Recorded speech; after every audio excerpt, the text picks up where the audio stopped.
E eu já começo então dando aqui o nosso boa noite para os amigos que vieram à nossa primeira reunião aqui, o primeiro estudo da nossa série Encontros com a Palavra. Por que que demos esse nome para a nossa série? Porque a ideia é fazer um estudo panorâmico da Bíblia. Vai ser um pouco diferente, talvez, daquilo que você está acostumado em termos de estudos bíblicos, né? Geralmente são estudos assim temáticos e que são muito bons, por sinal, né? Estudos do Apocalipse, Daniel, temas escolhidos, enfim. Aqui vai ser um pouco diferente. Nós vamos fazer uma viagem do Gênesis ao Apocalipse, literalmente, né? Nós teremos, já vou adiantar aqui para vocês, teremos 20 encontros, tá bom? A cada 15 dias. Então a ideia não é sobrecarregar ninguém, temos assim um tempo também para, nesse intervalo, pesquisar, estudarmos a Bíblia por nós mesmos, né? Então a cada 15 dias nós temos aqui o nosso encontro às quintas-feiras, 20 horas, e, como eu dizia, a ideia é nós fazermos um passeio pela Bíblia. Então, por exemplo, é, Deus encontra Adão e Eva lá no jardim. Seria então a próxima reunião, né? O próximo encontro. Depois, eu vou aqui saltando, né? É, Abraão encontra o anjo do Senhor. José encontra seus irmãos no Egito. Depois, passando para o Novo Testamento, Jesus encontra a mulher no poço de Jacó. Perceberam? Nós vamos partir dos encontros bíblicos ali de pessoas com outras pessoas, principalmente de Deus com pessoas, com seres humanos, e a partir dessas histórias nós vamos extrair os valores, os princípios, as doutrinas contidas ali em cada história, tá bom? Nós vamos ter duas vantagens, né? Além de outras mais. Primeira, vamos aprender as doutrinas bíblicas, claro. E segunda, teremos uma visão geral da palavra de Deus, da Bíblia, né? Ao estudarmos as histórias, as grandes histórias da Bíblia. Não vou revelar já todas elas para vocês, né? Vai ter que ser um pouquinho de surpresa aí também, para que vocês também tenham a curiosidade de ver qual vai ser a próxima história, o próximo encontro, né? E no caso hoje nós teremos uma introdução geral ao assunto, que é um livro de encontros, né? Ou seja, é a Bíblia. É, Precisamos conhecer um pouco mais da Bíblia antes de nos aventurarmos a estudá-la, né? E o propósito justamente é esse, então, aqui hoje. Creio que, em linhas gerais, é isso. Qualquer dúvida, qualquer comentário, materiais adicionais, eu vou compartilhando lá no nosso grupo de WhatsApp, tá bom? Que, relembro aqui, né? É um grupo criado somente para isso. Então, ali é um ambiente para a gente fazer comentários sobre os estudos bíblicos, comentários sobre a Bíblia, tirar dúvidas. Eventualmente, se alguém quiser fazer um pedido de oração também, não tem nenhum problema, né? Mas que a gente possa dedicar aquele grupo para os estudos bíblicos, tá bem? Eu vou pedir que a Michela, minha irmã, faça uma oração agora para nós iniciarmos, porque entendemos que a Bíblia é um livro inspirado por Deus, né? Deus usou pessoas especiais para escrever aquilo que ele julgou por bem compartilhar com a humanidade. E nós temos o privilégio de pedir que o autor por trás dos autores, que é o Espírito Santo, nos ajude na compreensão do que vamos estudar. Então, todos os encontros aqui nós teremos uma oração para iniciar e uma oração para encerrar os nossos estudos, tá bem? Peço então que a Michela faça a oração inicial e depois daremos então prosseguimento ao nosso estudo. Boa noite, amigos. Vamos então fechar os olhos e orar a Deus. Querido e amado Deus, obrigada por um barulho forte aqui. Desculpa o barulho. Obrigada, querido Deus, por esta noite, por estarmos aqui, por termos este privilégio de nos encontrar à distância para ouvir, para aprender, para ler a tua palavra. E estamos agradecidos porque estamos com saúde, estamos bem e estamos aqui na presença do Senhor.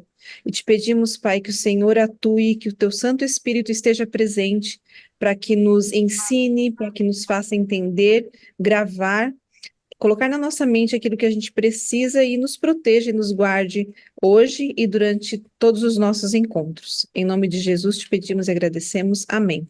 Amém. O ideal seria que a gente tivesse um momento, né, para se conhecer, para cada um falar um pouquinho de si mesmo, só que o grupo é grande aqui, né? Então nós vamos ter que ir nos conhecendo ao longo do tempo. Quem sabe nos momentos ali de interação, de perguntas, né? E no grupo lá também a gente vai aos pouquinhos, quem sabe, se conhecendo melhor. Eu quero começar pedindo que vocês abram a Bíblia se tem ela aí por perto. Se tem no celular também está valendo, né? Pode pegar ali o celular e procurar o texto. Eu quero ler com vocês João capítulo 5, verso 39. João 5, 39.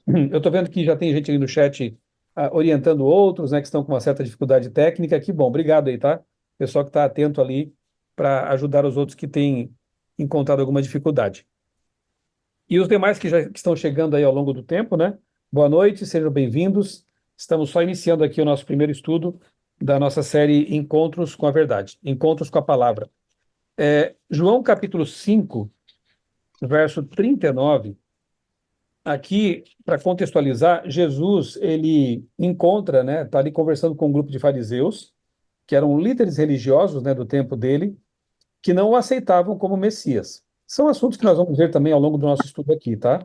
Mas o que eu quero aqui pensar é apenas um detalhe que aparece na fala de Jesus, quando ele responde assim para os fariseus: Vocês examinam as Escrituras porque julgam ter nelas a vida eterna, e são elas mesmas que testificam de mim. Então, embora os fariseus não quisessem ir Presta aqui seu fone de ouvido, até a pessoa, né, que estava falando, que é o próprio Jesus, ele diz para eles assim: olha, vocês examinam as Escrituras porque pensam que elas têm a vida eterna, e é fato, elas têm mesmo, elas contêm, né, elas apresentam o caminho para a vida eterna, e são elas que testificam de mim. Então, o personagem central da Bíblia, né, de todos os livros da Bíblia, é Jesus. E um outro texto também bastante interessante é João capítulo 8, versos 31 e 32. Eu leio aqui o seguinte: Então Jesus disse aos judeus que haviam crido nele: Se vocês permanecerem na minha palavra, são verdadeiramente meus discípulos. Conhecerão a verdade e a verdade os libertará. Eu gosto muito desse texto, né, num contexto estritamente bíblico, né, religioso, porque ele apresenta pelo menos três verdades básicas. Primeira, a verdade existe. No mundo de relativismo, como o que a gente vive, em que as pessoas dizem que cada um tem a sua verdade, cada um crê naquilo que quer, enfim, e de fato elas têm liberdade, né, para crer, mas duvidar de que exista uma verdade objetiva vai contra aquilo que a Bíblia apresenta de forma clara. Existe uma verdade. Segundo, ela pode ser conhecida. Jesus disse: Vocês conhecerão a verdade. Terceiro, ela liberta. E ela os libertará. Liberta de um monte de coisas, né? Liberta por oposição direta da mentira, do engano, liberta da falta de sentido para a vida, liberta de um monte de coisas. A gente vai perceber isso ao longo dos nossos estudos, né? Como a palavra de Deus é libertadora. Então, com esses dois textos em mente, eu quero começar aqui expondo para vocês uma apresentação que eu preparei. Depois eu vou colocar lá no grupo também, tá bom? Vou compartilhar no grupo lá para vocês, que vai tratar sobre a Bíblia. Enfim, que livro é esse que nós vamos estudar ao longo de vários meses? Será que a Bíblia realmente é confiável? Será que aquilo que ela diz dela mesma, que ela é a verdade, aliás, Jesus disse, né, santifica-os na verdade, a tua palavra é a verdade. Será que essas alegações sérias que a Bíblia faz sobre si mesmas são confiáveis? Resumindo, eu posso de fato confiar na Bíblia? Vamos ver algumas coisas aqui, né? Alguns amigos do grupo anterior já viram algumas dessas questões que eu apresentei para eles, né, no estudo anterior. Então eu peço para eles um pouquinho de paciência, que a gente vai repetir alguns conceitos aqui para os que estão chegando agora. Usando aqui um infográfico, para vocês perceberem como a Bíblia é um tesouro assim incalculável, né? Ela foi escrita no intervalo aí de 1500, 1600 anos, ok? Em três continentes diferentes: África, Ásia, Europa. Cerca de 40 autores trabalharam nesse projeto, Bíblia, né? E o interessante é que muitos deles não se conheciam, e a harmonia que há entre eles é fantástica, né? Por exemplo, vou pegar aqui o primeiro e o último. Moisés escreveu lá o Pentateuco, né, os 5 primeiros livros da Bíblia, mais o livro de Jó e também alguns salmos, e João, que escreveu o Apocalipse, um evangelho e 3 cartas. 1600 anos de intervalo entre um e outro. culturas diferentes, formações diferentes. Moisés era um sábio, um general, estava sendo treinado para ser até um futuro possível faraó. João era um homem simples, um pescador. E, no entanto, aquilo que ambos escreveram está em plena harmonia. Você tem pescadores, você tem lavradores, você tem pastores, você tem um rei sábio como Salomão, escrevendo com estilos diferentes, mas a mensagem por trás do que eles escreviam é harmônica. Você não vai encontrar um autor dizendo que o céu é azul e outro dizendo que o céu é vermelho, por exemplo, né? Dando aqui um exemplo meio bobo, né? Essa harmonia interna da Bíblia já é um milagre em si mesmo. Porque se eu pedisse para vocês escreverem uma redação agora sobre o amor, por exemplo, eu tenho certeza que haveria muita variação. Mesmo sendo todos aqui de um mesmo país, falando o mesmo idioma e vivendo basicamente numa mesma geração. Mesmo assim, haveria variações, né, de textos. Mas quando você pega a Bíblia com 40 autores diferentes, de épocas diferentes, e percebe essa harmonia interna, você fica realmente maravilhado. Foram 3 línguas, aramaico, hebraico e grego, e quando a gente lê com atenção a Bíblia de capa a capa, a gente percebe que há uma mensagem central, uma mensagem, um tema primário, primordial, né? Que é a glória de Deus na salvação da humanidade. Mostra Deus buscando a humanidade para salvá-la.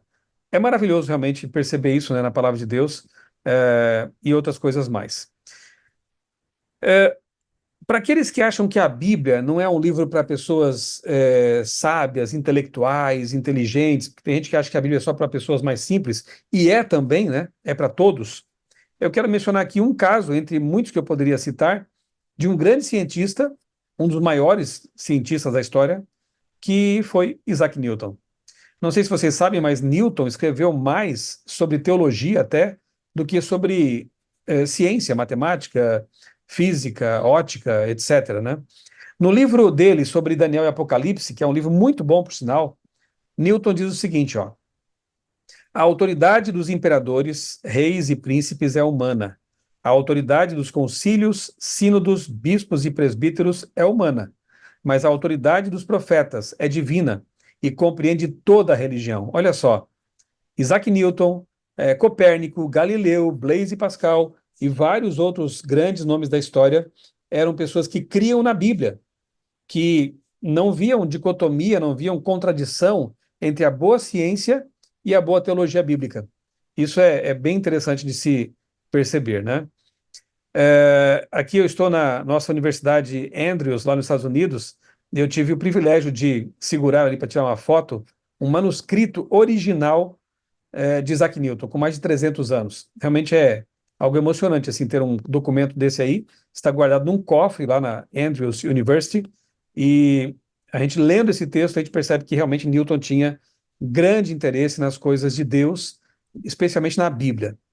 João 17:17, que eu já citei para vocês, ali Jesus diz assim: santifica-os na verdade, a tua palavra é a verdade. Eu volto à pergunta, mas será que a Bíblia realmente é um livro totalmente confiável? Se ela fosse submetida, por exemplo, ao crivo da ciência, será que ela passaria? É o que veremos daqui para frente agora, uma rápida exposição do assunto aqui, tá bom? Repito, depois eu vou deixar no grupo do WhatsApp o link para essa apresentação aqui. Vocês podem usar à vontade, podem compartilhar, podem estudar, podem apresentar na sua igreja, como vocês quiserem, tá bom? Eu gosto de estudar esse tópico aqui, que eu chamo de antecipações científicas na Bíblia, porque, embora a Bíblia não seja um livro exatamente científico, o propósito dela é outro, quando ela trata de temas científicos, ela acerta em cheio. E isso é maravilhoso, né? Ela se antecipa em séculos até às pesquisas científicas que comprovaram aquilo que ela já afirmava. Por exemplo, Jó, capítulo 26, verso 7, eu vou só citar os textos, né? Não teremos tempo aqui de ler cada um deles, vocês podem conferir depois na Bíblia. É um texto escrito por Moisés, portanto, 1.500 anos antes de Cristo, mais de 3.500 anos atrás. Aqui é dito nesse texto que Deus suspende a terra sobre o nada. Hoje a gente sabe que esse nada é chamado de vácuo, né? E ela está de fato como que flutuando pelo espaço. Só que, no tempo de Moisés, e a gente brinca dizendo assim que Moisés estudou na Universidade Federal do Egito, né? Lá no Egito ele aprendeu com os grandes sábios da época que a Terra era plana e apoiada sobre 5 colunas. Imagine se ele chegasse para os colegas de escola, caso ele fosse frequentador de uma faculdade, por exemplo, e dissesse para eles o que ele aprendeu com Deus. Olha, a Terra está flutuando pelo espaço. Eles o achariam um maluco, né? Não faz sentido isso, porque não era o conhecimento da época. E, no entanto, na Bíblia, nós encontramos essa revelação, né? A Terra está flutuando, está suspensa sobre o nada. Esse é um outro texto interessante, também do livro de Jó, portanto, também 3.500 anos atrás, em que é dito o seguinte, que Deus regula o peso do ar, o peso do vento, né? Regulou o peso. Mas veja, peso do ar também pareceria meio estranho dizer para as pessoas do passado que o ar tem peso, né? No entanto, em 1643, um italiano chamado Torricelli inventou um aparelhinho chamado barômetro e ficou comprovado que, de fato, existe pressão atmosférica. Ou seja, o ar sobre a nossa cabeça, acima de nós, exerce uma pressão, um peso sobre nós. Então, estava na Bíblia já há tanto tempo, mas as pessoas não estavam atentas, talvez, para entender isso, né? Levítico 13:46 também faz parte do Pentateuco, portanto, escrito por Moisés. Ali é dito que se uma pessoa no acampamento de Israel tivesse uma doença contagiosa, ela deveria ser isolada, ficar numa barraca, né, numa tenda separada do acampamento, até que, examinada pelo sacerdote, porque não havia médico na época, né, percebendo que ela estava curada, ela poderia ser reintegrada ao acampamento. Hoje a gente chama isso de quarentena. Mas, por muito tempo, esse princípio foi desconsiderado. Por exemplo, no século XIV, a gente sabe que 1/3 da população europeia foi dizimada pela peste bubônica, ou peste negra. Por quê? Porque não seguiam essas recomendações. Se a pessoa fosse para o hospital, se é que podia chamar aquilo de hospital, ela ia ser tratada por alguém que tinha acabado de examinar um cadáver contaminado e sequer tinha lavado as mãos para mexer, para lidar com essa pessoa doente. Então, se você fosse para o hospital com uma gripe, você voltava com a peste negra, né? Não era nem vantajoso ir para lá, para esse, digamos, hospital, né? Quando começaram a aplicar esse conceito de quarentena, muitas e muitas vidas passaram a ser salvas. Lembre-se de que eles não tinham noção nenhuma de vírus, bactéria, essas coisas, né? Mas a Bíblia já falava disso. Isole o doente. Esta aqui é uma das mais incríveis, né, antecipações científicas que a gente encontra na Bíblia. Gênesis 17, 11 e 22. Abraão, aqui Deus chama Abraão, né, para ser o pai de uma nação, de um povo que Deus queria que o representasse diante das demais nações. Nós vamos ver essas histórias todas nas próximas semanas, né? E Deus, então, orienta Abraão a estabelecer um pacto no corpo mesmo, né, nos homens, que se chama circuncisão. Era um símbolo da aliança que ele queria estabelecer com esse povo especial, que seria especial para ele, né? Só que o detalhe é que Deus diz assim para Abraão: circuncide os meninos no 8º dia. Eu fico pensando, né, se Abraão não fosse um homem de fé, que confiava realmente em Deus, ele poderia ter perguntado: Senhor, mas por que no 8º dia? Não pode ser assim que nasce o bebê, já está chorando ali. Lembre-se de que não havia anestesia, o bisturi talvez fosse uma faca de pedra afiada, alguma coisa assim. Então, realmente, é, é meio complicado, né? E por que esperar 8 dias, Senhor? Abraão não perguntou, Abraão creu, ele confiou em Deus. Se Deus tivesse que explicar para Abraão por quê, o motivo por que tinha que ser no 8º dia, haveria um problema aqui. Deus começaria talvez assim: Abraão, na sua circulação sanguínea, Abraão já faria a primeira pergunta: circulação o quê, Senhor? Naquele tempo ninguém tinha noção do que era circulação sanguínea, levaria séculos para que isso fosse descoberto, né?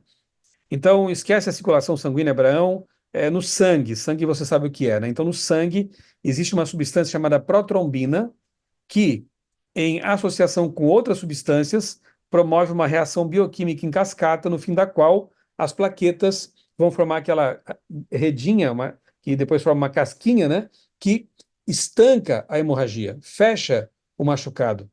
Abraão já estaria com os olhos arregalados, pensando: bioquímica, protrombina, o que é isso, Senhor? Não entender nada.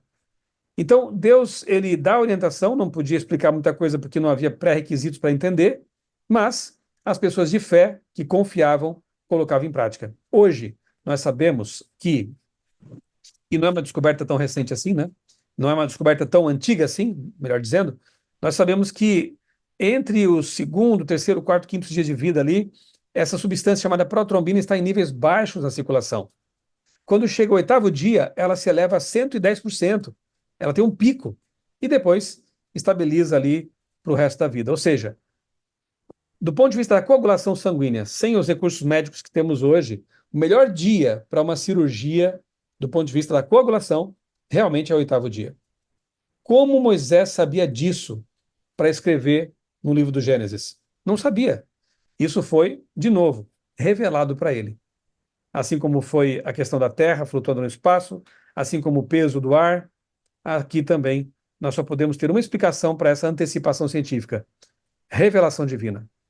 Estilo de vida. Nós veremos isso também ao longo dos nossos estudos, que a Bíblia, embora seja um livro espiritual, né, ela também apresenta princípios para a saúde física e mental. E é interessante porque lá no Egito, onde Moisés viveu, e o povo hebreu também, a expectativa de vida era assim de 50 anos, 40, 50, 60 no máximo, né? Então viviam pouco em comparação com o que vivemos hoje. Bem, acontece que quando Moisés sai com o povo, né, para o deserto ali, iniciam a caminhada para Canaã, a expectativa de vida deles aumenta significativamente, né? Tanto é que no Salmo depois, Davi escreve que os dias do meu povo são 70, 80 anos, e depois vem o tempo da canseira, do cansaço, né? Ou seja, pode viver mais do que isso até. O próprio Moisés, né? A gente brinca dizendo que ele fez alpinismo com 120 anos. Ele subiu um monte lá para encontrar com Deus com 120 anos, sozinho. A vista perfeita, ele chegou a toda aquela terra de Canaã sem necessidade de óculos, que nem havia também, né? O que aconteceu? Qual foi a mudança de estilo de vida que promoveu toda essa saúde? Lá no Egito, quando alguém ficasse doente, o faraó, por exemplo, ele ia chamar ali uns magos, queriam fazer uma poção, alguma coisa assim meio mística, e um remédio, entre aspas, que podia ser sangue de morcego, com dente de jumento triturado, às vezes tinha fezes de rato, enfim. É, Se o faraó não morresse tomando esse remédio, convenhamos que ele não morreria mais, né? Então, não havia medicina, não havia conhecimentos, né? Havia crendices e coisas assim. Não é à toa, então, que a expectativa de vida deles era tão baixa, enquanto a do povo hebreu aumentou. Por quê? Eles passaram a praticar exercício físico, caminhavam bastante, repousavam quando era necessário, quando Deus mandava, né? Quando a nuvem parava, quem conhece a história, eles então dormiam. Tinha também o sábado que eles descansavam, água pura que Deus fornecia, alimento perfeito que era o maná, confiança em Deus, ou seja, aquilo que a gente chama de remédios da natureza. Veremos isso mais adiante, né? Funciona, deu certo. Então não é incrível que quanto mais o tempo passa, mas a pesquisa científica na área de nutrição, medicina, vai confirmando os princípios bíblicos sobre saúde. Isso é muito interessante, né? E nós veremos isso também mais adiante. Bom, eu fico por aqui na questão de antecipações científicas, eu poderia falar mais coisas, mas eu creio que já é o suficiente para percebermos que a Bíblia não está em contradição com a boa ciência. Muito pelo contrário, né? Ela se harmoniza com a boa ciência, né? Eu quero dedicar um tempinho agora para falar sobre a arqueologia bíblica, né? São muitos e muitos achados que têm comprovado a veracidade da palavra de Deus. Eu começo com este aqui, ó.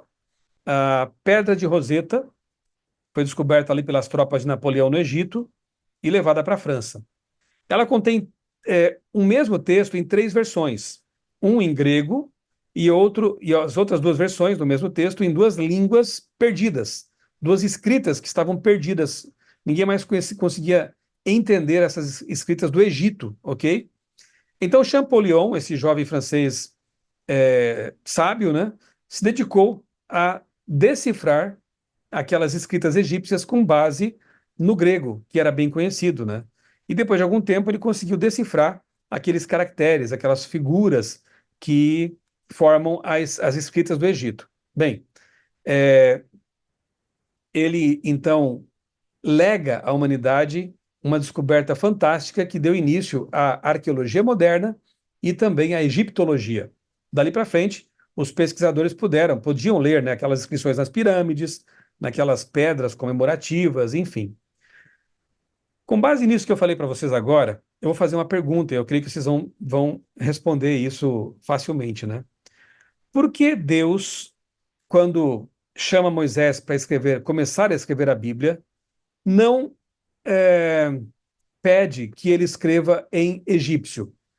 Nas escritas do Egito, que Moisés conhecia muito bem, porque ele viveu no Egito, né? Por 40 anos, ele foi educado naquela cultura, ele, para ser faraó, tinha que passar pela escola, né, dos escribas, enfim, ele conhecia muito bem o egípcio.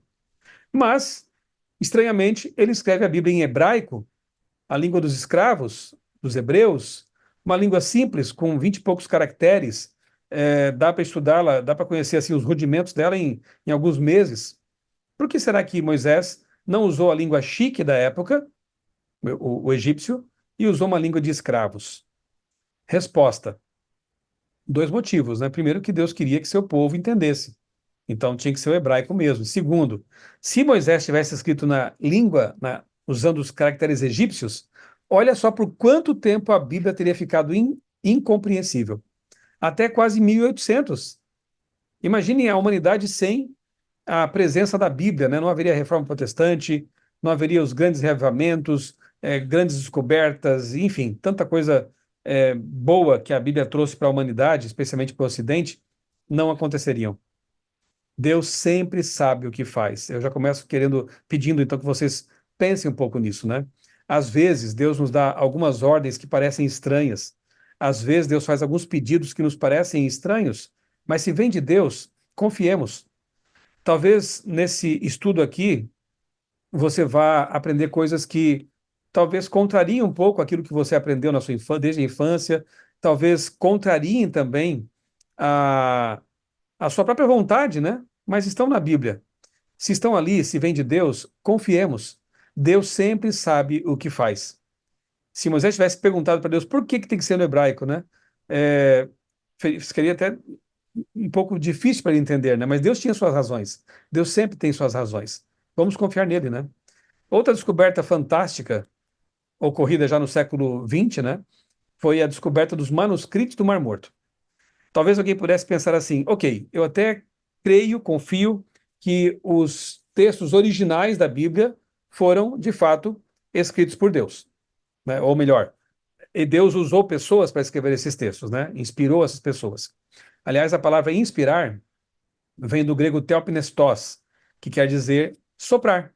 Então a ideia é assim: Deus soprou, Deus colocou as ideias na mente dos autores, dos profetas, dos apóstolos, e eles, usando seu vocabulário, usando os recursos literários que eles tinham à disposição, colocaram nos pergaminhos, né? Couro, né?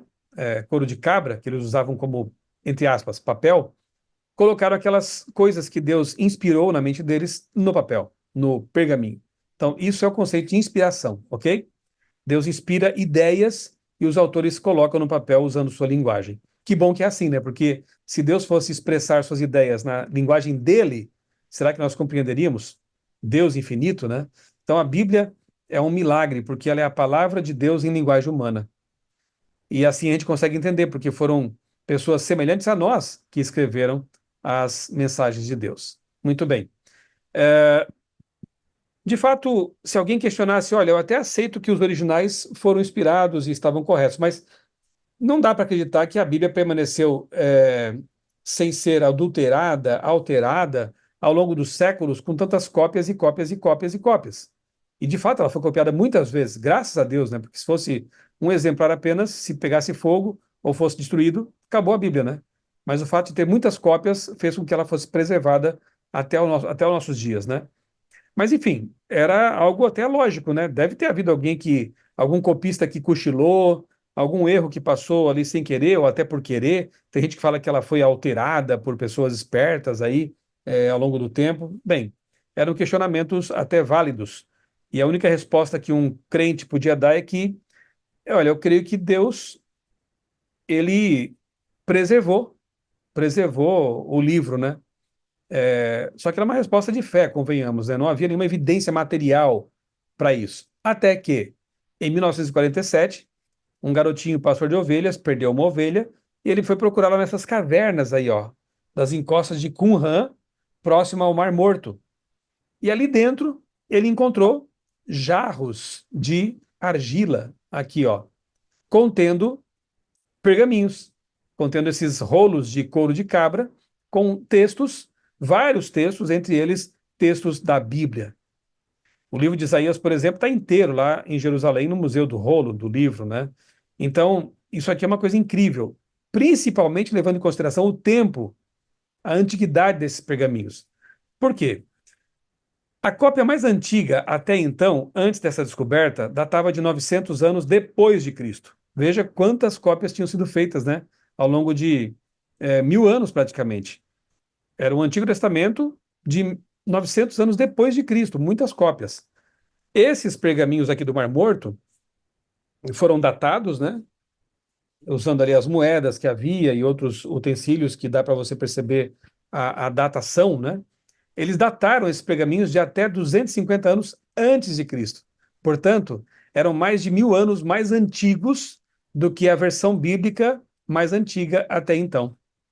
Eu tenho certeza que se vocês soubessem ler, pode ser que alguém aqui até saiba, né? Soubesse ler hebraico e aramaico, iria comparar, né? Vamos pegar a Bíblia que nós tínhamos na época e comparar com esses pergaminhos antigos para ver se houve alterações. De um lado estavam ali os céticos, né, pensando, agora vamos provar que houve mudanças na Bíblia, que a mensagem foi adulterada. E de outro estavam os que creem, né, os judeus, os católicos, protestantes, na expectativa de que a Bíblia seria provada autêntica, né? Não havia alterações em sua mensagem. Adivinhem só, depois de alguns anos de pesquisas, de comparações, hoje os manuscritos do Mar Morto estão todos disponíveis na internet, né? O que eles concluíram? Basta você pensar o seguinte: a Bíblia continua sendo vendida no mundo. Aliás, é o livro mais vendido no mundo. É o livro mais estudado no mundo. As igrejas ainda existem. Por quê? Porque foi comprovado que a mensagem da Bíblia não foi adulterada. Isso é maravilhoso, amigos. Sabe o que é emocionante também? É pensar o seguinte: Jesus, que para nós é Deus, nós vamos ver esse estudo mais adiante também, ele, quando esteve na Terra, leu a Bíblia, muitas vezes, né? Quando ia à sinagoga, podemos imaginá-lo também em casa, lendo as Escrituras, porque ele sabia citá-las de memória, né? Então, se Jesus, que para nós, cristãos, é o Filho de Deus, autenticou o texto sagrado, a versão do tempo dele era essa aqui, dos manuscritos do Mar Morto, isso quer dizer que a nossa Bíblia, embora seja uma tradução para o português, né? Ela está de acordo com esses manuscritos. Portanto, a Bíblia que nós lemos hoje, sua mensagem está de acordo com a mensagem lida por Jesus no tempo dele. Como é bom saber disso, né? É um livro confiável. E mais, gente, a Bíblia é o documento antigo que mais dispõe de manuscritos comprobatórios, né? São mais de 5.000 manuscritos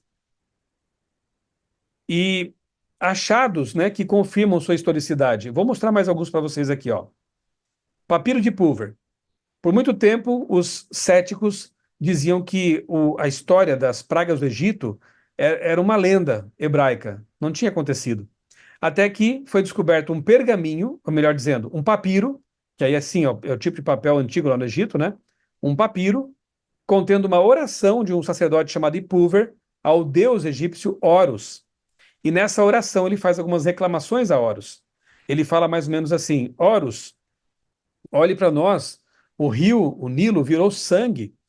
O gado morre no pasto, estamos cheios de feridas. Ora, exatamente as pragas citadas no livro do Êxodo, ali para Moisés. Então, os céticos tiveram que silenciar, porque um achado extra-bíblico estava confirmando a historicidade, né, do Êxodo, ok? No meu blog criacionismo.com.br tem uma seção lá no menu superior chamada Arqueologia. Se você quiser ver outras descobertas interessantes, é só clicar lá, tem várias, várias e várias, né? É um livro tremendamente confirmado pela pá dos arqueólogos. Eu poderia falar de muito mais coisas aqui sobre arqueologia, mas não quero ultrapassar o nosso tempo combinado, né? A Bíblia é a palavra de Deus, nós não temos dúvidas disso, né? Eu então já citei aqui a unidade dos livros. Jesus chamou de palavra de Deus. Apesar de ser o livro mais perseguido da história, tentaram queimá-la, destruí-la, ela permanece firme e forte aí, né? Temos as profecias cumpridas também, nós veremos algumas delas nesses nossos estudos. Profecias cumpridas assim, à risca, em detalhes, algo que seria humanamente falando impossível, né? Mas eu termino citando aquele que para mim possivelmente seja o argumento mais poderoso. A Bíblia tem poder de transformar vidas. As pessoas que leem a Bíblia com o coração e a mente abertos, e eu espero que vocês façam isso aqui também, elas não permanecem as mesmas. Alguma coisa acontece com elas. Eu até quero propor a vocês aqui, né? Façam isso.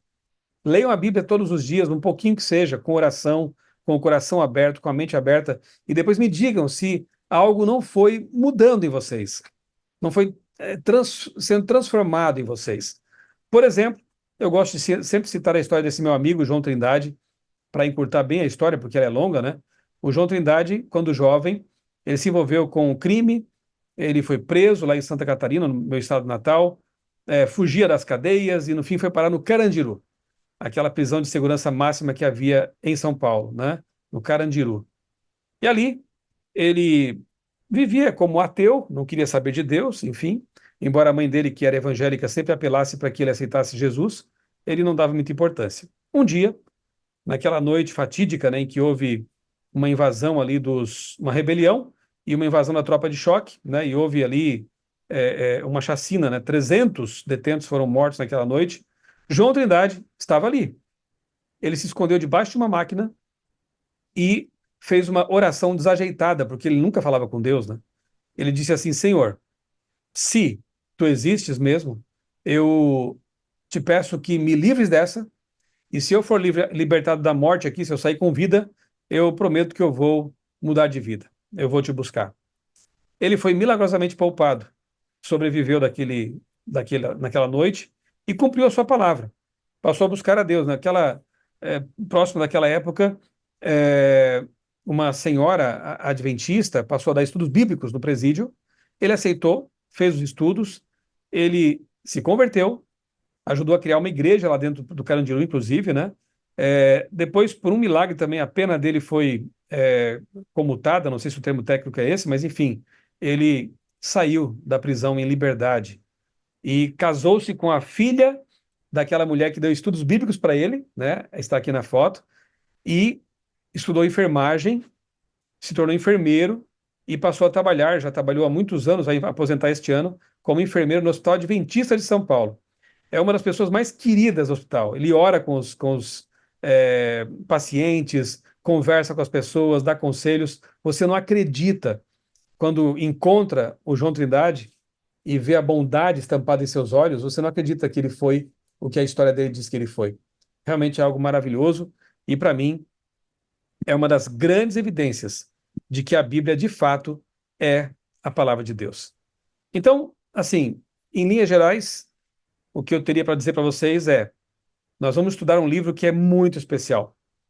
Nós vamos dedicar tempo, né, a cada 15 dias para nos aprofundarmos nas histórias, nas verdades contidas nela, nos valores, nos princípios, nas doutrinas. E eu tenho certeza de que, assim como foi para o João Trindade, para mim também vai ser uma bênção para vocês, tá bom? A Bíblia é um livro especial. E como a nossa série chama Encontros com a Palavra, a Bíblia é o livro dos encontros, né? E como eu disse para os amigos que chegaram aqui pontualmente, nosso estudo aqui vai ser um pouco diferente.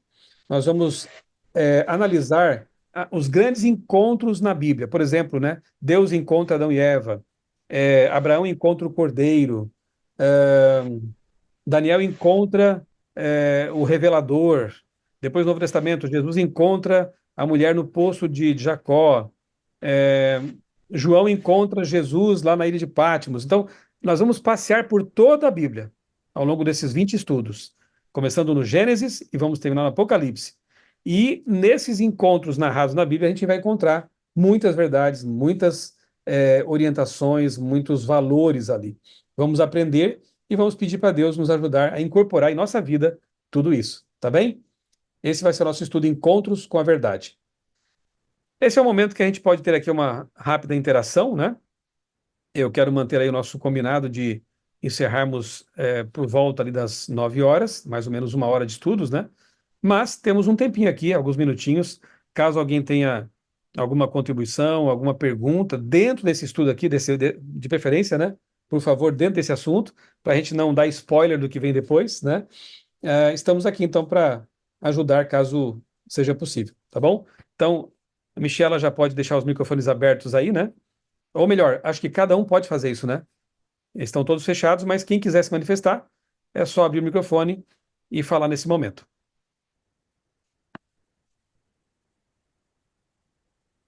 E como a gente brinca, não precisa brigar, tá? Pode ser um por vez. Fiquem à Oi, vontade. pastor.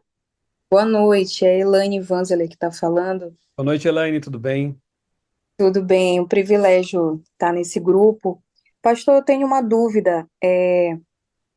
As outras denominações cristãs, elas também concordam com a segurança da Bíblia, com a segurança de que ela não foi alterada, que ela não foi, de alguma maneira, distorcida, né, durante o seu processo de fechamento do cânon? De modo geral, as igrejas que vêm lá do protestantismo, né, as mais tradicionais, sim, creem que a Bíblia é um livro confiável, ela é infalível, né? Eu poderia gastar um tempinho para explicar a diferença entre infalibilidade e como é que é o termo que usam? Infalível ou fugiu agora? Daqui a pouco eu lembro. Inerrante, inerrante. Inerrante. Inerrante, obrigado, isso mesmo, inerrante, né? Tem diferença, tá? Infalível ou inerrante, né? Assumir que ela fosse inerrante é dizer que o texto foi ditado por Deus praticamente e não conteria nenhum probleminha de gramática ou coisa parecida. Pra você ter uma ideia, o grego que João usou para escrever o Apocalipse é um grego assim bem simples, tem até alguns errinhos de gramática ali, né? Porque João era um homem simples, né?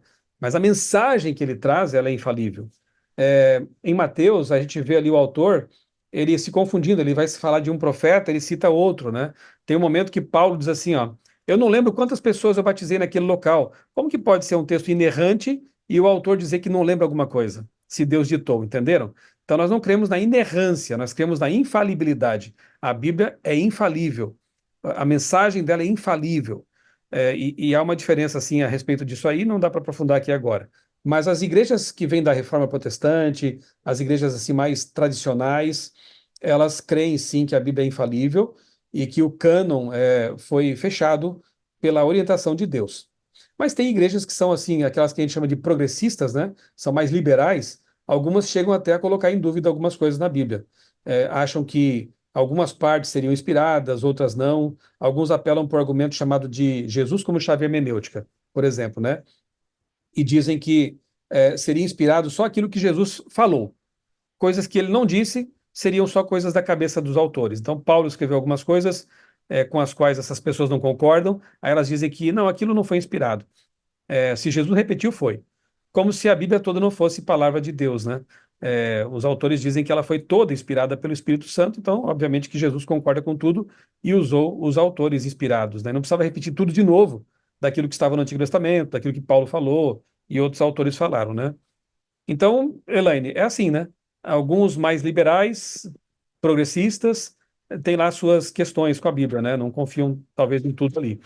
Mas nós, né, pelo menos eu me assumo assim, que somos cristãos assim conservadores e oriundos aí da Reforma Protestante, nós cremos sim que a Bíblia é infalível e toda ela é confiável. Aliás, o apóstolo Paulo diz isso a Timóteo, né?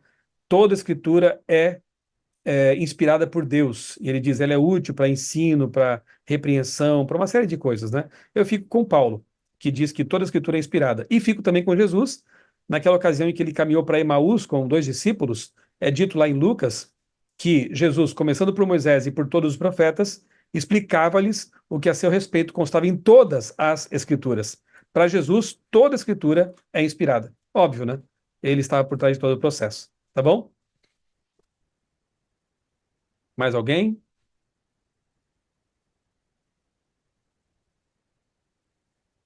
Sei que é o primeiro encontro, tá todo mundo um pouquinho tímido ainda, né?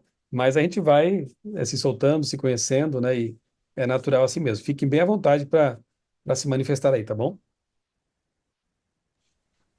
Oi, pastor, boa noite. Tudo bem? Boa noite, Pedro, É tudo o bem? Pedro. Tudo jóia. Então, pastor, eu fiquei com dúvida, na questão que você falou dos livros, né, que foram encontrados no Mar Morto. Quais seriam eles? Seria todo o Antigo Testamento? Porque você falou que eram datados de 250 a.C., né? Ou eram só alguns livros proféticos?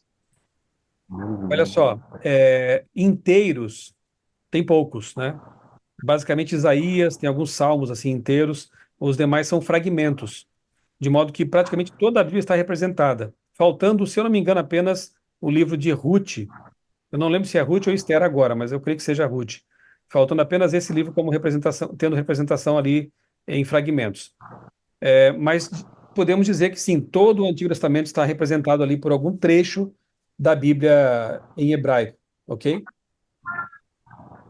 Um detalhe, né? É claro que eles têm milênios, né? Então a preservação não é tão simples, né? Mas graças a Deus eles foram colocados pelos judeus essênios, que eram um grupo de judeus assim bem estritos, né? Que se dedicava a copiar a Bíblia, fazer cópias da Bíblia. Quando os romanos invadiram toda aquela região, eles fugiram dali, mas deixaram a Bíblia guardada nesses cântaros. Então, graças a Deus, eles foram colocados os pergaminhos em cântaros de argila fechados, e aquela região é muito seca, né? Não é à toa que chama Mar Morto, não tem peixes no mar, é muito salgado e muito poucos micro-organismos. Então, os pergaminhos de couro foram preservados. Se fosse no Brasil, em pouco tempo teriam sido degradados, né? Pela umidade, pela decomposição. Mas lá, eles foram milagrosamente preservados, graças a Deus. Porque realmente essa descoberta aí foi uma das mais importantes da arqueologia bíblica dos últimos tempos. Eu acho que foi até um presente, né, para quem realmente crê na Bíblia, ver e ter certeza, ó, mais de 1.000 anos de diferença e tá a mesma coisa, né? Sem dúvida, né? E sabe o que é legal também? Inalterado. Por muitos anos a humanidade sempre foi assim muito crédula, né? Os cristãos, né, acreditavam no que os líderes falavam, acreditavam no que ouviam, não duvidavam da Bíblia. Mas justamente no pós-iluminismo, que é aquele fenômeno na Europa lá que começa a questionar tudo, né? Coloca até a Bíblia também em questão. Justamente no pós-iluminismo é que começam a aparecer achados arqueológicos importantes. Pra vocês terem uma ideia, nós temos hoje à disposição, né, foram descobertos o anel de Jezabel, foi descoberto. O tanque de Siloé, onde Jesus fez aquele milagre, está lá em Jerusalém para qualquer um ver. O Palácio de Davi, uma descoberta fantástica, porque por muitos anos alguns críticos diziam que Davi nem tinha existido, e se existiu, não tinha sido rei. Talvez fosse líder de um bando lá, naquela região. Pois é, neste exato momento, lá em Jerusalém, o Palácio de Davi, ó, a Lisiane lembra aqui também que o anel de Pôncio Pilatos também foi descoberto, né? Então, nesse exato momento, o Palácio de Davi está sendo escavado em Jerusalém. Ele não só existiu, como de fato foi um rei, como diz a Bíblia, né?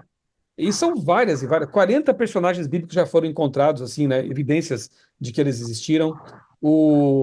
A urna funerária, o ossuário de Anás e Caifás, né? Da família que matou Jesus ali, que levou Jesus à morte, condenação, foi descoberto. Então, se todos esses personagens são reais, se o pano de fundo histórico é confiável, é real, é factual, por que duvidar da mensagem que a Bíblia traz, né? Não temos por que duvidar. Eu diria, e repito, né? Diria não, eu digo e repito, é o documento antigo mais confirmado por achados arqueológicos, a Bíblia. Outra coisa interessante, que eu acho que vale a pena mencionar. A história de Alexandre o Grande começou a ser registrada cerca de 300 anos depois da morte dele. Imagine quantas distorções, quantas é, fake news, né? Hoje está na moda essa expressão, poderiam ser inseridas num texto 300 anos depois desse personagem ter morrido. E ninguém duvida que Alexandre o Grande existiu e que foi assim como a história diz, né? Já os evangelhos, por exemplo, começaram a ser escritos 30, 40 anos depois da morte de Jesus. Tinha muita gente viva ainda, testemunhas oculares. Vocês acham que José de Arimateia, Nicodemos, o próprio Caifás, Anás, Herodes, vocês acham que eles deixariam colocar o nome deles nesse relato caso fosse mentira? Nicodemos e José de Arimateia, como nós vamos ver no futuro aqui no nosso estudo, tinham muito a perder com isso. Reputação, dinheiro, fama e tudo mais, né? Mas a história está ali e ninguém conseguiu desmentir. Seria muito fácil acabar com o cristianismo lá na origem. Primeiro, era só mostrar o corpo de Jesus morto, né? Se é corpo, só pode ser morto, né? Redundância aqui. Era só mostrar o cadáver, o corpo de Jesus, está aqui. Não puderam fazer isso. Era só dizer que a história que estavam narrando ali era mentirosa. Os personagens estavam vivos, mas ninguém pôde fazer isso. Por quê? Porque a história era real. Então nós não cremos. É lógico que nós temos que ter fé para crer que Deus existe, uma série de coisas. Mas o bom de tudo é que a nossa fé não está sustentada no vácuo. Nós temos base, alicerce para crer no que cremos. Isso é maravilhoso, né? Mais alguém? Nós temos aí mais uns 2 minutinhos. Ó, boa noite. Boa noite, Ricardo. Tudo bem? É igual a gente tem a veracidade da Bíblia também, quando a gente entende o próprio cumprimento dela em relação à história do tempo que a gente vem passando de lá para cá. A gente tem essa veracidade dentro do cumprimento bíblico. Quando a gente vai lá em Daniel capítulo 2 também, a gente vê ali o cumprimento certinho, à risca, conforme foi relatado. Então a gente tem como base o cumprimento próprio das profecias bíblicas, né? Isso deixa bem claro para nós. Perfeito, né? Se a arqueologia ela aponta para o passado, mostrando a historicidade, as profecias, quando mostram o futuro e o cumprimento disso quando o tempo chega, elas também confirmam, né, que a Bíblia é confiável, porque, como citou aqui o Ricardo, Daniel capítulo 2, nós vamos chegar lá também em um futuro próximo, né? É uma aula de história, tem toda a história da humanidade, os principais impérios, num só capítulo da Bíblia. Isso é maravilhoso, é fantástico, né? Então, não são profecias como de outros, digamos, videntes, né? Que fazem assim algumas coisas meio cifradas, meio incompreensíveis, né? A Bíblia ela antecipa e quando se cumpre você vê, é perfeito, dá nome às pessoas, nome aos impérios. Isso é maravilhoso e não conheço outro livro que trate do futuro como a Bíblia faz. Obrigado, Ricardo, pela Ok. colaboração também. Mas Ei, pastor Michel Chambó, uma outra questão rapidão aqui é quando a Bíblia também ela tem alguns textos que vem algumas palavras ou textos entre parênteses, né? Alguns costumam falar que aquele que fala que é ênfase acrescentada, não é isso mesmo? É quando o copista que acrescenta alguma coisa, as pessoas têm de dizer que isso não faz parte da inspiração ou não. aí nós temos que entrar na questão da crítica textual, né? Que é uma área também de pesquisa muito interessante, e os especialistas se dedicam a isso, né? Para comparar manuscrito com manuscrito e perceber realmente aquilo que se repete em todos eles, né?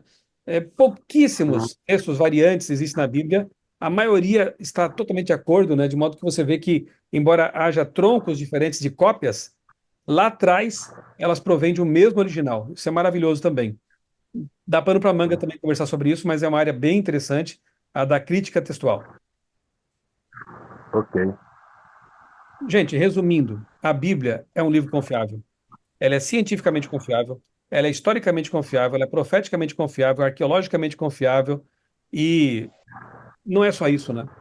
Repito que quando você lê, estuda, você tem a vida transformada. A sua vida não permanece a mesma, né? Seus pensamentos se tornam diferentes. Ela tem o mesmo poder criador, é o poder que está disponível na palavra para nos recriar, para nos transformar. Então, eu tenho certeza de que, se vocês continuarem acompanhando esse estudo, obviamente que nem todos puderam estar aqui, então o meu recado vai para quem não pôde estar hoje, né? Continue conosco, né? Essa gravação vai estar disponível do grupo e também para outras pessoas que eventualmente assistirem, né? O nosso abraço também para quem assistir a gravação depois. Continue conosco, né? Esses encontros com a palavra vão mudar a nossa vida. Mudou a minha, mudou de vários aqui e continua mudando, né? E nos dando esperança, nos dando sentido para viver. Então, não percam, né? Nossos estudos aqui. Lá no grupo eu coloco sempre o cartaz, um lembrete, né? Para que a gente possa reservar a quinta-feira de daqui 2 semanas para o nosso próximo encontro. Combinado? Espero que tenham gostado, que tenha sido proveitoso para vocês. Quem gostou, vai lá no grupo e diga para os que não vieram, olha, vocês perderam, tá? Não percam os próximos aí, tá bom? E espero que vocês voltem aqui nos próximos estudos. Eu quero terminar com uma oração. Nós começamos com uma oração, quero concluir com uma oração e deixar aqui meu abraço para os amigos, que eu estou vendo aqui os rostinhos conhecidos. Um abraço especial para minha mãe, que está ali também, não perde um estudo, né? Dona Nedina, a pessoa que me apresentou primeiramente a Jesus, né? Sou muito grato à minha mãe, por ter me apresentado a Deus, a Jesus, nos primeiros passos da minha vida, né? E hoje poder devolver um pouquinho para ela e para vocês, para mim é um grande prazer, uma grande alegria. Vamos orar então? Ô, pastor Michel, Sim, Marcelo. Só agradecendo aí você dedicar esse tempo para nós, para quem já era do grupo antigo, para os novos irmãos que chegaram, com todo o seu conhecimento, sua competência, um homem que é mestrado em teologia, pós-graduado em biologia molecular, jornalista, escritor, pai de família exemplar, um grande rabi, uma grande referência para mim. Eu digo em meu nome, em nome dos amigos que já são antigos ali, eu tenho certeza que todos compactuam com o mesmo pensamento. Muito obrigado. E ler a Bíblia tem mudado a minha vida, me mudou bastante. Já fica Amém. meu testemunho. Obrigado. Amém. Obrigado, Marcelo, pelo carinho, né? Vocês vão perceber depois com o tempo que ele me chama assim, carinhosamente de Rabi, né? Mas eu não sou judeu, tá, gente? Eu sou pastor, eu sou, como ele disse, né, jornalista, trabalho como editor na Casa Publicadora Brasileira, mas carinhosamente, em tom de brincadeira, ele me trata assim como Rabi, tá bom? Obrigado, Marcelo. Vamos orar então, gente? Convido vocês a fecharem os olhos. Vamos falar com o nosso Criador. Pai querido, muito obrigado, Senhor, por esse encontro, esse primeiro encontro aqui da nossa série de estudos Encontros com a Palavra. Obrigado porque os amigos que foram convidados estão conosco. Tenho certeza de que tu vais abençoá-los e que esse contato com a Bíblia vai ser transformador. Ajuda-nos a ter nós mesmos um encontro com a palavra diário, a sempre orar, conversar contigo, ler a tua palavra e abrir a mente e o coração para as tuas revelações. Dá-nos a tua paz, continua, Pai, abençoando esse grupo e também os amigos que vão assistir a gravação depois. Nós pedimos sobre eles também as tuas bênçãos. Nós oramos e tudo te agradecemos em nome do Senhor Jesus. Amém.